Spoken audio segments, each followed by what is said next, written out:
Yes, good morning, Manong Ted, DJ Chachas. Maraming salamat sa muling pagtingin sa akin sa inyong programa. Opo, salamat po. Sana hindi tayo maputol. May problema lang po yung linya. Kasi maganda po itong pinag-uusapan ninyo with DepEd, no? Na ang pagtatayo ng school buildings po ay maaari na po maging katuwang ang mga LGUs. In this case po, ang ilang mga city mayors po ay magiging involved dito. Pwede ba makakuha po ng ilang pong detalye, Mayor, kung sakasakali, paano po ang usapin muna ng funding nito? At yung implementasyon po, paano po kaya, Mayor? Opo, Manong Ted, sa visa po ng panukalang batas ni Senator Bam Aquino na tinatawag na CAP Act o yung Classroom Building Acceleration Program Act, ay meron akong nakalaan na pondo para sa pagtatayo po ng mga classroom. Alam naman ho natin na napakalaking problema ho natin ngayon ang classroom construction at base naman po sa datos na binigay po sa atin ni Secretary Sani Angara coming from the DPWH mismo, ay napakakaunti ng mga silid-aralan na nagawa ng DPWH in the last few years. No? So, ang hakbang na ito, at ito po ay aligned sa direktiba po ni Pangulong Ferdinand R. Marcos Jr. in empowering LGUs sa bisa nga po ng direktiba ni Pangulong Marcos at sa tulong ng CAP Act ni Senator Bam Aquino and through the proactive leadership of Secretary Sani Angara, pwede na ho mag-download ng pondo sa mga LGUs. Something, Manong Ted and DJ Chacha, something that we have never experienced before. Kasi dati, umaasa lang po talaga ang mga LGUs sa DPWH. Kung merong mga cities na kayang magtayo ng sariling classrooms, nako, iilan lang po yan. Yan yung mga sobrang yayaman na talaga ng mga lungsod. But everyone else will really have to rely on the DPWH. Okay. So, yan pong, Apo. ang mangyari ho niyan, ito po, if I may go through the process, Go ahead. kahapon po, no, nagkaroon ho kami ng isang mayor's dialogue. I took the initiative to invite our city and municipal mayors. 240 mayors po came from all over the country. And it is a manifestation of their desire to build classrooms on their own. Kasi nga ho, no, marami sa kanila lumalabas kahapon sa dialogo ay talagang nagkakaproblema with the national government, yung mga complaints po nila tungkol sa kakulangan. No? Ngayon po, sa bisa nga nito ay pwedeng kami na as LGUs ang gumawa. So napakasimple lang po ng proseso. Number one is the letter of intent from the LGU signifying their intention na gusto nga nila o namin magtayo ng mga classrooms. Kailangan ho ng authority from the Sangguniang Panlungsod or Sangguniang Bayan, depending if you're a city or municipality. Number three, yung listahan ng mga proposal kung saan mga barangay itatayo ito. Of course, kailangan Manong Ted at DJ Chacha, feasible when it comes to the area. Meron pa bang lupa? Meron pa bang lugar sa mga existing campuses na pwedeng pagtayuan po nito? Next, of course, the LGU must show that it has experience in undertaking such infrastructure projects. And number five, any document that will show the working financial management system. No? So kailangan may patunay na merong kakayanan nga ang LGU na i-handle ng mabuti ang pondong ito at maitayo ng maayos ang mga silid-aralan. Okay. So, yung po munang funding nito, ang sabi daw po, may available fund na dito, ida-download na lang once approved, no? Nakapagsumite ng mga binabanggit yung requirements, doon sa LGU yung pera, Mayor.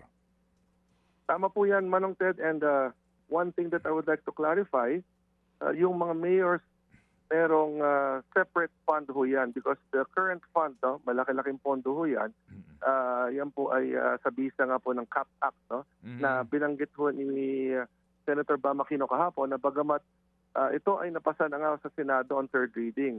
Hindi pa lumalabas yung version ng Congress but there is a special provision that provides na kahit hindi pa ito pasado, may special provision na nga siya sa budget natin, no, yung ating national budget. In short, nandyan na po ang pondo. Okay. And yung isang katanungan nga kahapon, and this is of course reality on the ground when it comes to local politics, paano kung si mayor, si congressman, si senator ay somehow merong political dynamics.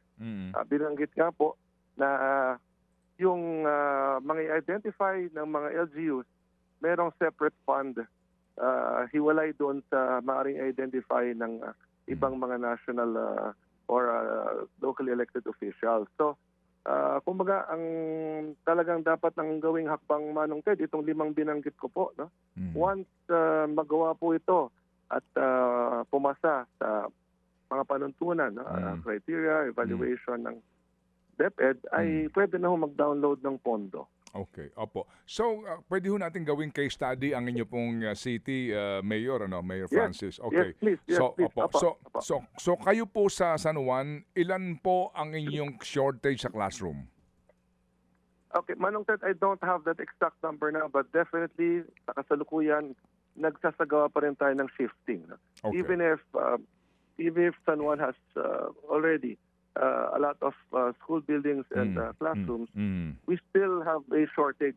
Now, the only time hindi ka magkaka-shortage, Manong Ted, is kapag hindi ka na nagsishifting. Opo. Di ho ba? Yes, Ngayon correct. kasi, kumbaga, naghihiraman pa ng classrooms yung ibang mga klase kaya Opo. dahil nga kulang. So, ang Opo. nangyari, yung school hours are extended. So, in our case po, para ho magawa namin yung single shift na lang, dapat po yung mga kasalukuyan naming 1 or 2 story na lumang mga gusali, yan po ang dapat palitan na ng mga 4 stories or even higher, no?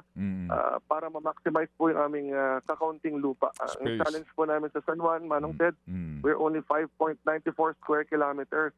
Ang liit ng aming lungsod, napakakaunti ng aming open spaces. So, yung current campuses namin, kailangan pataas na yung mga buildings. In fact, we are currently building an 8-story school building in Salapan Integrated School. So itong mode na ito, pwede ho namin gawin. So ito na po yung mga sinubmit namin. Nauna na rin ho kami mag-submit kasi ano ho ito kumbaga kailangan masigasig ka sa pagsumite. So we submitted our campuses.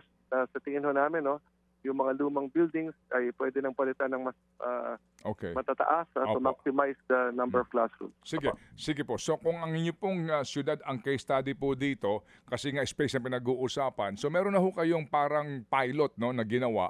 Di ito po, ang gumawa nitong building na ito kaninyo ay LGU ba ito? Ito ba ay kumbaga self-administered project o meron din pong kontratista? Okay, ganito po. Ang mga kasalukuyang classroom buildings natin, ang mga kasalukuyan natin mga public schools, lahat po yan ay funded through the DPWH. Again, we never had enough funding for public schools. Kasi malaki-laking amount po ang kailangan dyan. At ngayon nga po na meron ng pagkakataon na downloadan po kami, ang mangyayari po dyan, magiging local project na ho namin yan. So once the funds are downloaded to us, the procurement process starts, the bidding process starts. So ipopost na po yan ng aming Bids and Awards Committee at makikita natin sino yung mga mag-apply para dito ng mga contractors. So ang kaibahan lang po niyan, Manong Ted, imbis na sa DPWH tayo umaasa, ang proseso ngayon ng mga bidding and procurement ay sa local government na.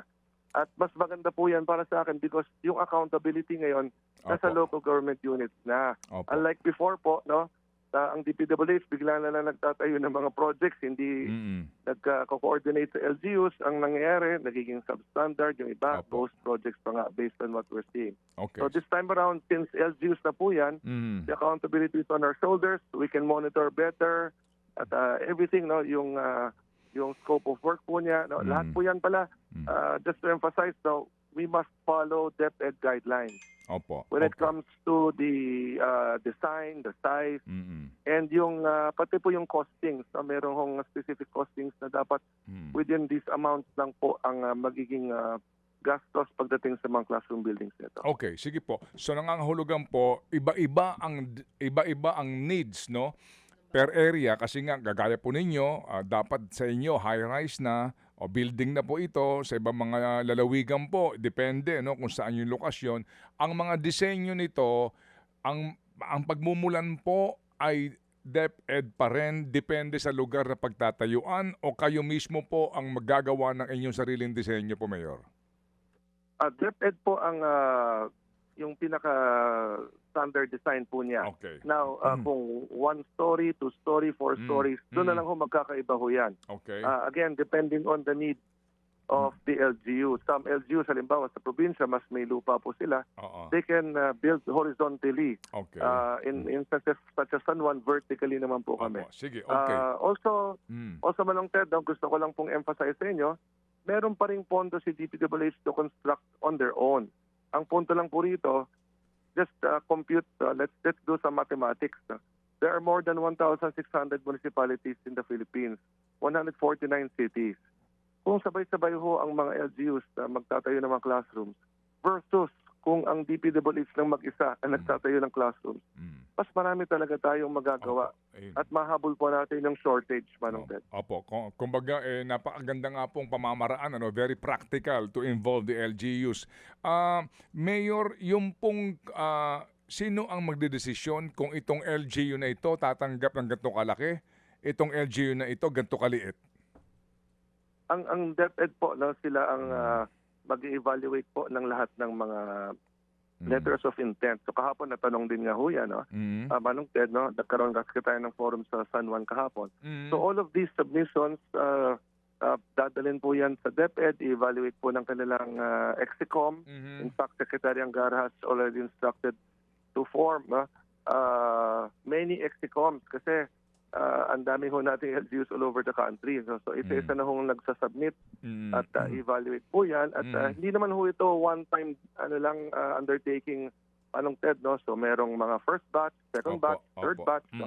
Kung meron ho mga nauna na upon evaluation ay qualified na, then that's the process starts. Pipirma lang po ng memorandum of agreement ang DepEd at ang LGUs sa kanya-kanyang mga tungkulin nila sa kasunduang ito just to ensure the smooth implementation of this program. Okay, so meron ba kayong at least figure na pinag-usapan dito, yung basic? Kasi ngayon ang DPWH nasa mga halos 3 milyon na ang per classroom, stand-alone. Opo, sa inyo ho ba meron na kayo pinag-usapan kahapon nila Secretary Angara kung magkano po ang ang halaga ng isang classroom? Opo, yung amount na naalala ko is kalahati ho ng DPWH amount na pinanggit po ninyo. Okay. More or less within that range, half of it. So again, yung amount po na ito, meron siyang certain parameters. Within the memorandum of agreement, isa ho yan sa mga nakasad ho dyan. Kailangan within this amount, within these standards. Okay, And sige. if ever the LGUs will not be able to follow the standards, tungkulin nilang i-rectify yan para siguraduhin maging within standards. Okay, sige po. Mayor, hindi ho naman natin maitatanggi, no? May mga mayors na contractor din, no? May mga gobernador, contractor din. So, paano kaya ito? Kasi nga, isa sa mga issues kung bakit po tayo may napakalaking shortage po ng classrooms dahil din sa corruption sa DPWH. Di ba? Yung mga contractor, nag-award ng kontrata, hindi na po tinapos, iniwan na lang kasi nga nagkalagayan na. Paano po kaya ang check and balance doon kung yung LGU, ang contractor po si mayor o kaya si vice mayor o si konsihal? Una sa lahat, yan po ay conflict of interest. Bawal na bawal po yan sa ating batas at yan po ay illegal. No? So hindi po talaga dapat mag-undertake ng projects ang anumang kumpanya kung sakaling yung mayor, governor o sino mang local official po. No? That is a conflict of interest and it is not allowed under our laws. No? So number one, meron naman po tayong existing laws and guidelines regarding this. Ang COA, of course, nandiyan po, no? Meron tayong mga local COA, mga national COA na magmomonitor. And even si Secretary Angara po mentioned that they will have an oversight committee. And hiwalay po dyan si Senator Bam Aquino. Binanggit niya na being the chairperson ng basic education sa Senado, ay may oversight po sila sa construction na ito. So, mamonitor po ang lahat ng LGUs na mag-undertake ng ganitong classroom building construction. Of course, at any point na makita na merong anomalya dito, substandard, or di kaya yung mga contractor ay yung mayor din o yung governor din, at any point, pwede namang file ng kaso po yan. At ito, Manong Ted, personal opinion ko po ito, DJ Chacha, if I may share, alam naman natin itong napakalaking anomalya o skandalo na ating kinakaharap ngayon, pagdating sa mga flood control projects. Mas mulat na po ang ating mga mamamayan ho ngayon. Alam na ho nila kung ano yung mga naging sistema ng korupsyon o panlilin lang po sa ating mga mamamayan. So, mas mapagmasid na po ang ating mga mamamayan ngayon. So, my advice to everyone listening, no, kung nakikita ninyo na mayroong konting katarantaduhan yung mga ginagawang proyekto sa inyo pong lugar, then you can always take legal action. You can file cases, sumbungan ninyo sa mga otoridad para ma-monitor mabuti. At the end of the day, Manong Ted, ako, again, on a personal note, anong kaibahan po nito dahil kami na ho ang mag-undertake. No? Because ako po, I am a mayor. I'm the mayor of San Juan. Every day, kasama ko pong aking constituent. Nakakaharap ko sila, nakakasama ko sila. It is to my best interest na magawa ko po ito ng maayos. Because pag ito pumalpak, pag maging substandard, sino nga habulin? Ako rin po. Ako po ang hahabulin ng aming mga mamamayan. So, yung ating accountability po ay nandyan. So, of course, I will make sure that there will be no anomalies or no deficiencies when it comes to the implementation of these classroom buildings po. Opo. Yes, sir. Yes, sir. Naunawaan po namin. Tama po yung binabanggit po ninyo. Wala ka ng katwiran pa na hindi DPWH yan eh. Hindi kay congressman yan eh. Correct. Hindi ba? Wala akong kinalaman dyan. Di ba? Ganun po lagi eh. Anyway. Tama po yan. Tama po yan. Opo. Walang equity rito ang LGU. No? Walang equity as in, wala kayong share sa funding as in solo ito ng DepEd. Opo, solo po yan. Ang share ho namin yung property. Okay. Kasi kailangan ho, merong lupa talaga ang gobyerno, napapagtawyan po nito. Everything else will come from the national budget through the CAP Act po ito. Yeah. Sige po. Sana nga po magtagumpay itong programang ito. Baka ito po yung isa nga sa mga susi para ho natin mapunuan na ang napakaraming kakulangan sa ating mga classroom. Salamat po, Mayor, sa inyo pong paliwanag. Apo, maraming salamat. Tawag lang po pag may katanungan. Apo, thank you. Mga kapatid, brothers and sisters, saan ka pa? Dito na tayo sa totoo. Dito na tayo sa True FM. Mga kapatid, mag-subscribe and follow po kayo sa social media accounts ng True Network PH. Yan po kami. Hanapin nyo lang True Network PH, Facebook, Instagram, YouTube, TikTok, and podcast. Mapa Apple or Spotify man yan, mahahanap nyo kami. Lahat ng mga napapanood at napapakinggan nyo po sa programa, nasa social media accounts namin yan. So, paano mga kapatid? See you sa social media!